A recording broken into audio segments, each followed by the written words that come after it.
अब बात करते हैं पॉइंट मेथड की। ठीक है, ये एक और मेथड है, क्वांटिटेटिव मेथड है जॉब इवैल्यूएशन मेथड का, मेथड्स का में। ठीक है, तो ये इसमें जो है ये करंटली यूज्ड मेथड है, जो अभी यूज हो रहा है, वाइडली यूज होता है। ठीक है, इसमें भी जो है जॉब्स को जो है वो की फैक्टर्स में ही एक्सप्रेस किया जाता है। फिर जो है उन की फैक्टर्स को जो है पॉइंट्स असाइन किए जाते हैं according to their importance to the organisation, और जो पॉइंट्स जो है उनको फिर टोटल किया जाता है। ठीक है, फिर जो है उस हिसाब से जो है वेज रेट को जो है निकाला जाता है जॉब की।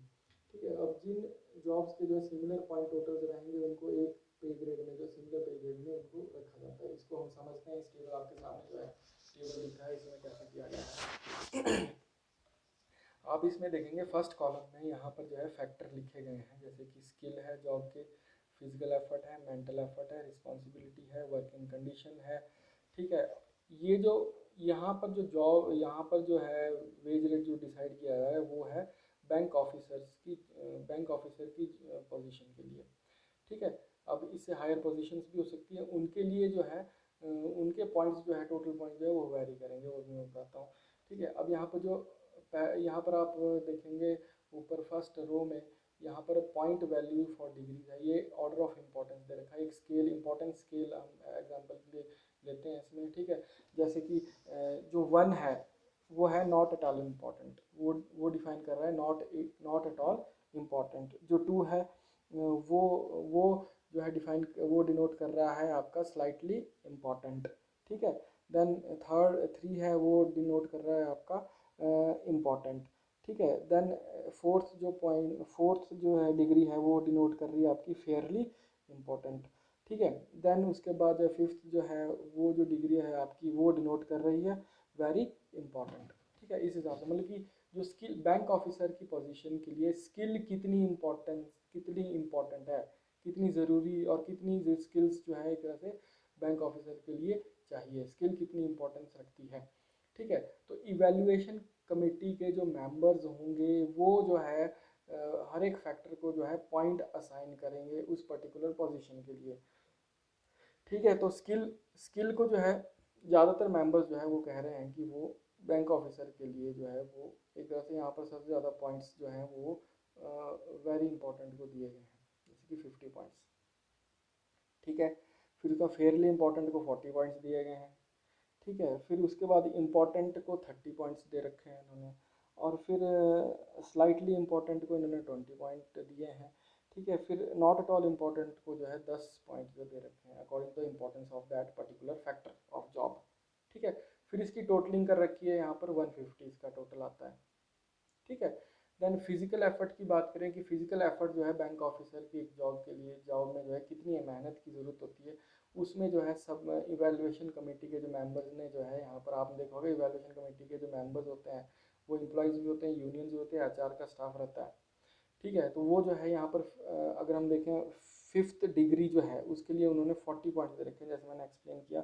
अब मैं डिग्रीज ही बोलता रहूँगा। ठीक है, बार बार मैं अब वो नहीं बताऊँगा आपको कि 1 क्या रिप्रेजेंट कर रहा है, 2 क्या रिप्रेजेंट कर रहा है। ठीक है, वो आपको मैंने पहले बता दिया है। फिजिकल एफर्ट में देखेंगे फोर्थ डिग्री में 32 पॉइंट्स दे रखे हैं, थर्ड डिग्री में 24 पॉइंट्स है।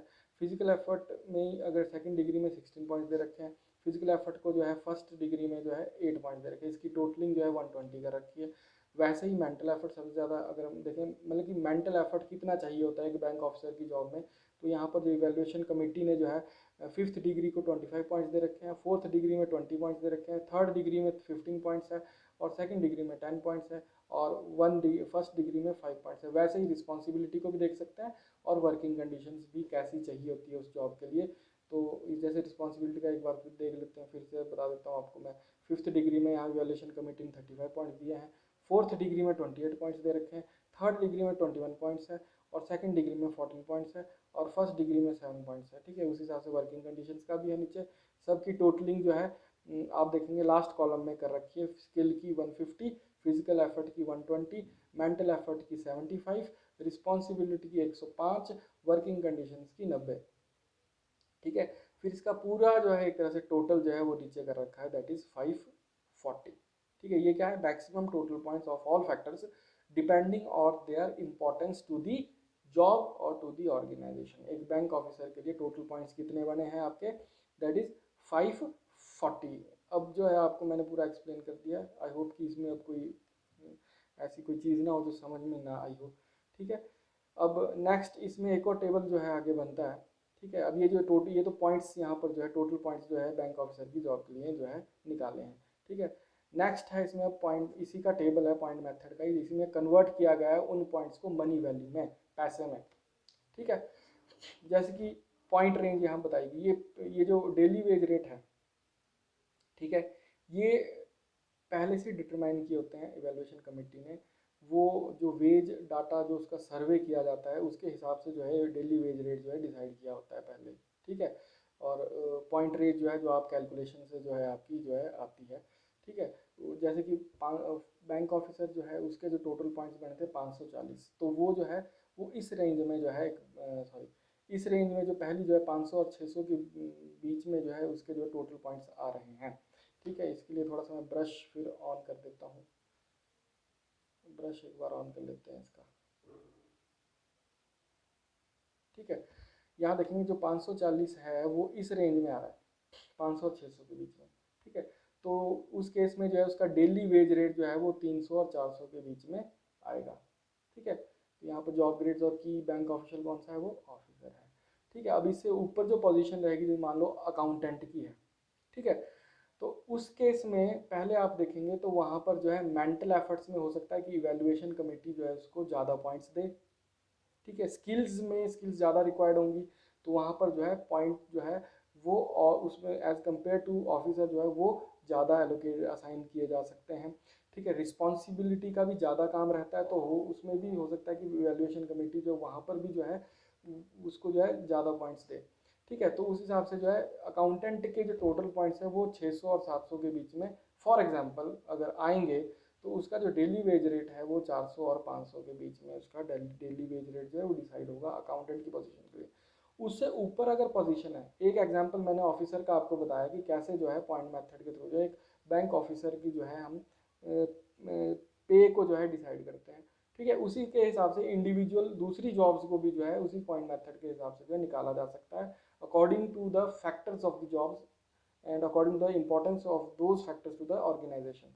ठीक है, अब जैसे मैनेजर 1 स्केल है, अकाउंटेंट से बड़ी पोजीशन रहती है, तो हो सकता है कि उसके जो टोटल पॉइंट्स है, जैसे ऑफिसर के 540 बने हैं, उसके जो टोटल पॉइंट्स है वो 700 और 800 के बीच में आए, तो उस केस में जो डेली वेज रेट है वो 500 और 600 के बीच में जो है उसको जो है डेली वेज रेट दिया जाएगा।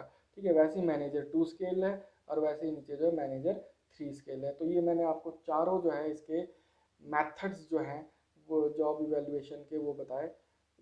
दो आपके थे क्वालिटेटिव मेथड्स जिसमें रैंकिंग मेथड है, क्लासिफिकेशन और ग्रेडिंग मेथड है, और आपका जो एक था क्वांटिटेटिव मेथड जिसमें फैक्टर कंपैरिजन मेथड है, और दूसरा आपका पॉइंट मेथड है। ठीक है, इसके अगर मैंने आपको थोड़ी इंपॉर्टेंस भी जॉब इवैल्यूएशन की बताई, अगर ऑब्जेक्टिव्स भी देख लेना इसके, ऑब्जेक्टिव पर मैं इसके नोट्स भी आपको कुछ प्रोवाइड कर दूंगा। ठीक है, तो ये ऑब्जेक्टिव इंपॉर्टेंस इसमें देख लेना आप। ठीक है, थैंक यू।